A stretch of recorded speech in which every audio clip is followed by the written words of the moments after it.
자, 이번 시간에 우리 네트워크 기능에 대해서 같이 한번 살펴보도록 하겠습니다. 네트워크 기능이다 라고 하게 되면 클라이언트가 있고요, 프로토콜이 있고 서비스가 있고 이렇게 세 가지가 있습니다. 우리가 네트워크 기능을 확인할 때는 시작 버튼에 제협하는 네트워크 공유 센터 이곳에 들어가요.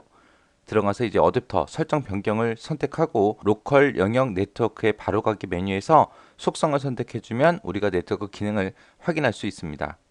거기서 이제 우리가 설치 가능한 그런 네트워크 유형을 확인하겠다라고 했을 때는 그 로컬 영역 연결 속성 창에서 설치를 클릭해서 보면 알 수 있습니다.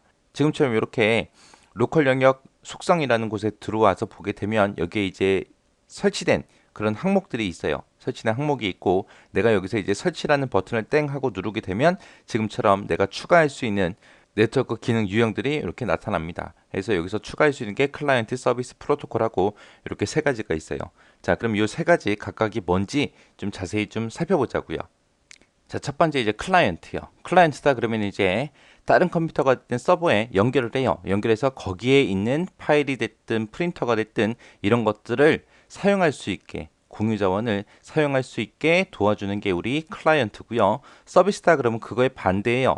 내 컴퓨터에 설치되어 있는 파일이나 프린터 있죠. 이런 자원들을 다른 컴퓨터에서 공유할 수 있게, 다른 컴퓨터에 쓸 수 있게 그렇게 해주는 소프트웨어를 보고 우리가 서비스라고 합니다. 해서 클라이언트는 내가 다른 사람들 거를 사용하는 거고요. 서비스는 내 거를 다른 사람이 쓸 수 있게 해주는 거고요. 해서 클라이언트하고 서비스는 서로 반대 개념을 가지고 있다라고 그렇게 기억하시면 돼요. 자, 클라이언트 해보게 되면 딱 하나밖에 없습니다. 마이크로소프트 네트워크용 클라이언트예요. 얘는 지금 방금 설명한 것처럼 내 컴퓨터에서 네트워크 상에 있는 그런 파일이 됐든 프린터가 됐든 그런 공유 자원을 사용할 수 있게 해주는 게 마이크로소프트 네트워크용 클라이언트요. 그 다음에 서비스에는 이렇게 두 가지가 있습니다. QoS 패킷 스케줄러라는 게 있어요. 여기 보면 스케줄하고 요 말이 들어가죠. 스케줄이라는 게 몇 시에 뭐 한다, 몇 시에 뭐 한다, 몇 시에 뭐 한다 그런 스케줄 얘기하는 거잖아요. 그죠? 그리고 여기 보면 이제 패킷이란 말이 나오는데 패킷이라는 거는 데이터를 주고받고 할 때 그때 이제 사용되는 단위가 우리 패킷이라는 단위요. 내가 만약에 영화 한 편을 내가 상대방한테 보낼 거예요. 그때 이제 이 큰 영화를 한꺼번에 받아 그리고 집어 던질 수는 없어요. 그래서 이 크기가 큰 이 영화를 전부 다 작은 단위로 다 자릅니다. 다 잘라가지고 요거 한 개씩 한 개씩 한 개씩 한 개씩 이제 보내주는 게 우리 패킷이라는 거예요. 그래서 요 사각형 한 개 한 개 한 개 한 개를 보고 우리가 패킷이라고 부릅니다.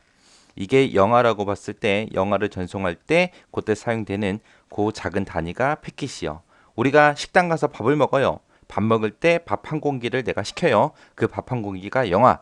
한 숟가락씩 먹죠. 한 숟가락 한 숟가락이 패킷이라는 단위요.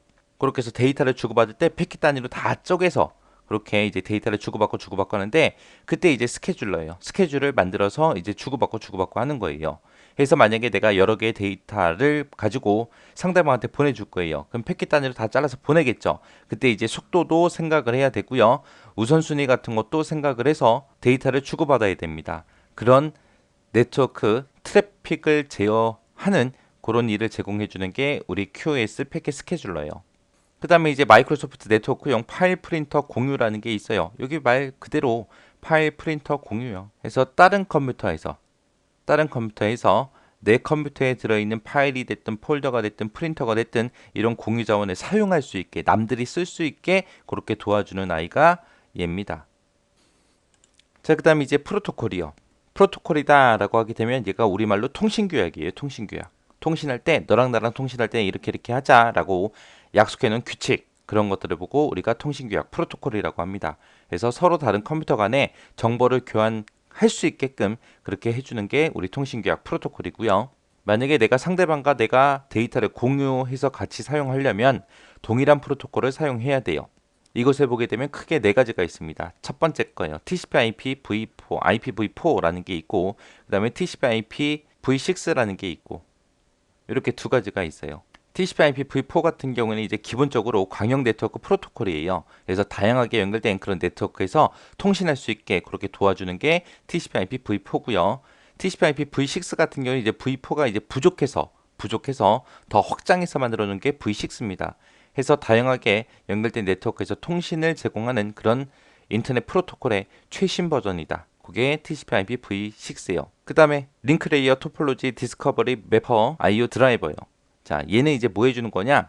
네트워크 상에서 다른 컴퓨터가 됐든 장치가 됐든 네트워크 인프라 구성 요소가 됐든 이런 것들을 검색할 수 있게 도와주고요. 거기서 이제 대역폭이 얼마나 되는지 그거를 확인하는 겁니다. 여기서 이제 대역폭이라는 말이 나오는데 대역폭이 뭐냐? 데이터가 지나다니는 데이터의 통로 있죠. 그 폭을 얘기하는 거예요. 그러니까 우리가 도로의 폭, 도로폭 생각하시면 돼요. 2차선이냐, 4차선이냐, 8차선이냐 그거 따지는 거예요. 데이터가 지나다닐 수 있는 그 통로의 폭, 그게 크면 클수록 속도는 빠르겠죠. 그런 대역폭을 확인할 때 사용되는 겁니다. 그 다음에 이제 링크 레이어 토폴로지 디스커버리 리스펀더예요. 얘는 이제 네트워크 상에서 내 컴퓨터 있죠. 내가 가지고 있는 컴퓨터를 검색할 수 있게 도와주는 거예요. 얘랑 차이는 내 거를 검색할 수 있게 하냐, 다른 거를 검색하냐, 그거예요. 이렇게 해서 이제 프로토콜의 종류에 대해서 같이 한번 살펴봤습니다. 자, 여기 프로토콜, 서비스, 클라이언트 그런 것들 보면 종류가 여러 가지가 있었죠. 각각의 것들이 무슨 일을 하는지는 여러분들이 정확하게 기억하셔야 돼요. 그리고 네트워크 기능에는 딱 세 가지, 클라이언트, 서비스, 프로토콜 하고 딱 세 가지 있다라는 거 그 정확하게 기억하시고 지나가시기 바랍니다.